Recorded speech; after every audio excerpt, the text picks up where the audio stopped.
Neste vídeo eu gostaria de tratar o assunto sobre o falar em línguas. Será que isto é usado hoje, deve ser usado hoje? O apóstolo Paulo, escrevendo aos Coríntios, ele afirma: havendo línguas, elas cessarão. 1 Coríntios capítulo 13, versículo 8. Todos concordam com esta declaração e o que ela significa, mas a questão é: quando as línguas cessarão?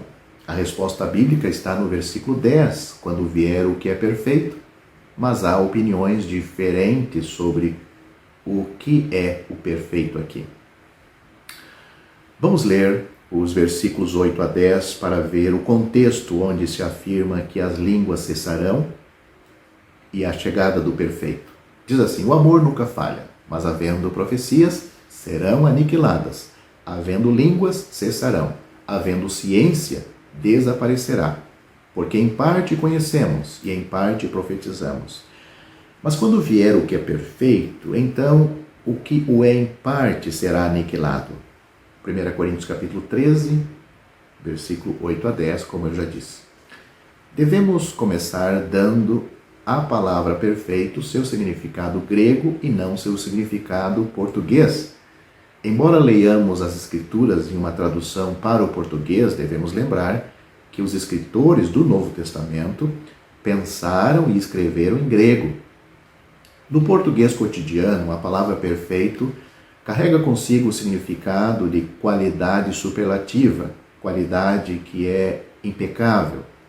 Mas o adjetivo grego tem o significado de completo. Perfeito, no grego, significa completo. A caneta com a qual estou escrevendo o rascunho deste artigo é uma caneta perfeita no sentido grego da palavra. Está completa em todas as suas partes, sem danos e cumpre sua função. Mas certamente não é uma caneta perfeita no seu sentido português da palavra, pois é uma velha caneta esferográfica que custa apenas alguns centavos quando nova. Uma caneta perfeita no sentido português teria como anuância um nome famoso, seria de ouro maciço, cravejado de diamantes e teria uma bela etiqueta de mil dólares. É porque o significado em português vem à mente quando alguém lê as palavras, quando é o que é perfeito, que os pensamentos das pessoas são levadas para a segunda vinda de nosso Senhor e o fim da era quando a perfeição divina será revelada. Por isso que é bom estudar um pouquinho mais e ir um pouquinho mais além do que está aí à vista nas Escrituras. Um pouco de estudo vai nos ajudar a entender e definir e evitar muitos erros. Mas o que é que deve ser aperfeiçoado no sentido de ser completado? O que Paulo está querendo dizer aqui? Não há necessidade de adivinhar, nos é dito claramente no contexto imediato aqui de 1 Coríntios capítulo 13. É o conhecimento e a profecia, pois em parte conhecemos e em parte profetizamos. Mas quando vier o que é perfeito, então o que é em parte será aniquilado. Está aí no versículos 9 e 10 de 1 Coríntios capítulo 13. Paulo está ansioso pelo tempo em que o conhecimento e a profecia serão completos, os quais, no momento em que ele escreveu, ainda o escrevia, estavam em processo de serem revelados. Quando a revelação fosse completada, os dons que a produziram cessariam de operar. Não há lugar aqui para especulações. O perfeito vem quando o conhecimento e a profecia estão completos. No contexto não há menção do fim dos tempos. Ou seja, neste contexto nada diz que eles vão cessar no fim dos tempos, com arrebatamento, ou com o milênio, ou com o juízo final. A expressão ligada à ceia do Senhor, em 1 Coríntios capítulo 11, versículo 26, que devemos celebrar até que ele venha, temos lá esta expressão, falando do próprio Senhor Jesus, dificilmente pode ser contada como fazendo parte do contexto aqui em 1 Coríntios capítulo 13, que está tratando do mesmo evento, da mesma ocasião. Mas então, quais são os dons de conhecimento e profecia que Paulo faz referência aqui em 1 Coríntios capítulo 13? O Senhor prometeu esses 2 dons aos apóstolos. Ainda tenho muito que vos dizer. Quando ele vier, o Senhor Jesus falava do Espírito Santo para os seus discípulos, ele vos guiará em toda a verdade, porque não falará de si mesmo, mas tudo o que ouvir, isto falará, e vos anunciará as coisas futuras. Essas palavras do Senhor Jesus aos seus discípulos estão em João capítulo 16, os versículos 12 e 13.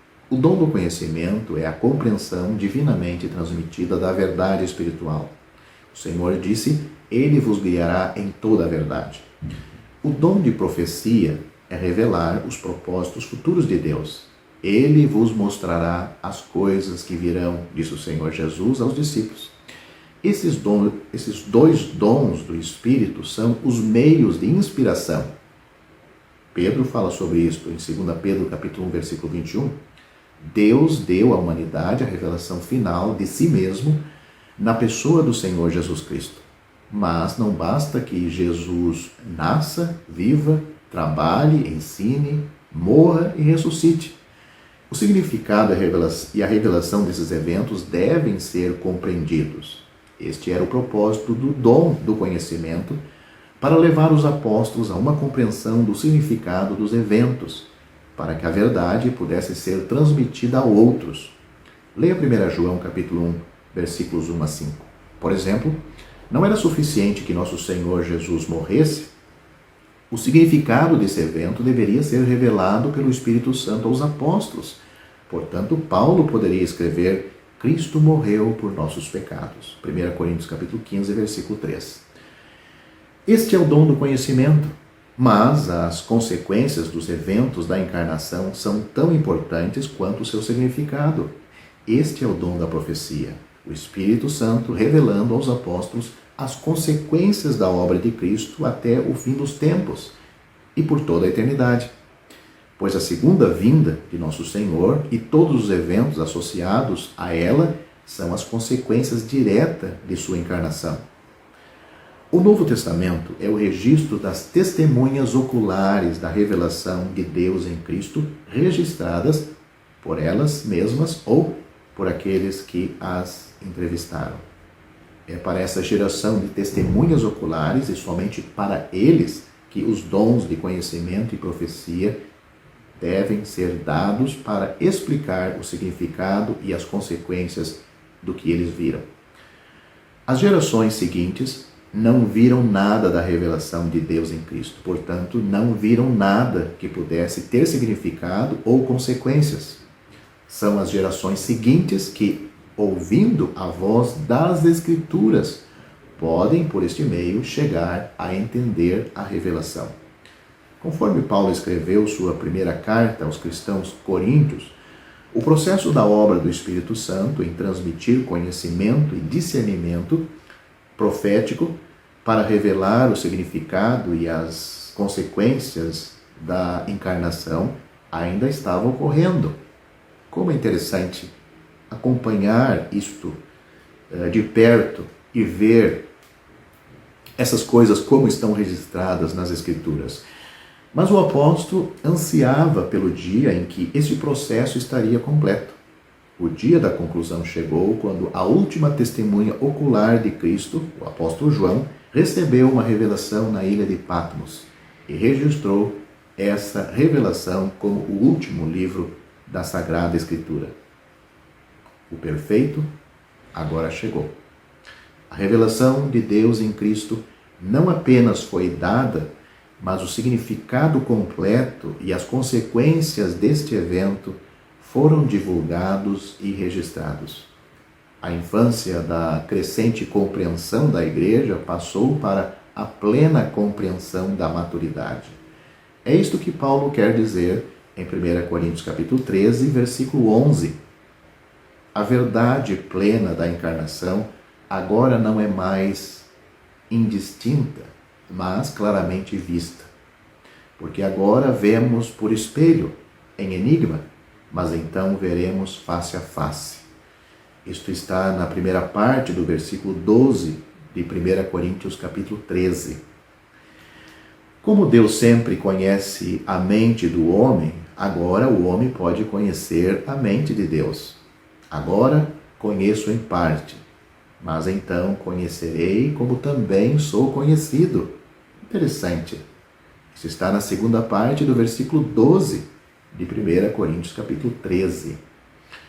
Hoje temos em nossas mãos o perfeito, ou seja, a Bíblia. Os dons espirituais de conhecimento e profecia, tendo completado seu trabalho, agora cessa de operar. O sinal do dom de línguas passou com eles. Havendo profecias, cessarão. Havendo profecias, serão aniquiladas. Havendo línguas, cessarão. Havendo ciência, desaparecerá. Como eu já disse, este versículo está em 1 Coríntios capítulo 13, versículo 8. E procuro repetir aonde está o versículo para que você possa procurar na sua própria Bíblia e, se tem dúvida, fique esclarecido pela palavra de Deus. O dom de línguas era o sinal para os teimosos judeus, os teimosos incrédulos judeus, de que Deus falaria de sua salvação para outras nações. Assim, por lábios gaguejantes e por outras línguas, ou por outra língua, falará a este povo. Isso está no profeta Isaías, capítulo 28, versículo 11. Isto aconteceu no dia de Pentecostes, na presença dos judeus, quando o evangelho foi pregado pela primeira vez. Atos capítulo 2, do versículo 5 a 12. Foi o sinal para os cristãos, judeus, incrédulos, de que foi o sinal para os judeus incrédulos, foi um sinal que eles estavam vendo nos cristãos de que os gentios haviam recebido o Espírito Santo, assim como eles haviam recebido em Atos capítulo 10, versículos 44 a 47. Aqueles cristãos judeus lá viram isto. Paulo lembra à igreja em Corinto que as línguas eram um sinal para os judeus incrédulos, citando a passagem de Isaías capítulo que eu já citei lá em Isaías. Isso está em 1 Coríntios capítulo 14, versículos 20 a 22. Mas o apóstolo não proíbe a suspensão do dom de línguas. De fato, ele diz, não proibais falar em línguas. 1 Coríntios capítulo 14, versículo 39. Moisés também ordenou no 10º dia deste mês, cada um tome para si um cordeiro, segundo a casa de seus pais. Êxodo capítulo 12, versículo 3. Alguns eventos e mandamentos nas Escrituras são para a sua própria ocasião. As línguas eram um idioma falado e conhecido no mundo, teve a sua esfera de atuação até que a Bíblia ficasse completa.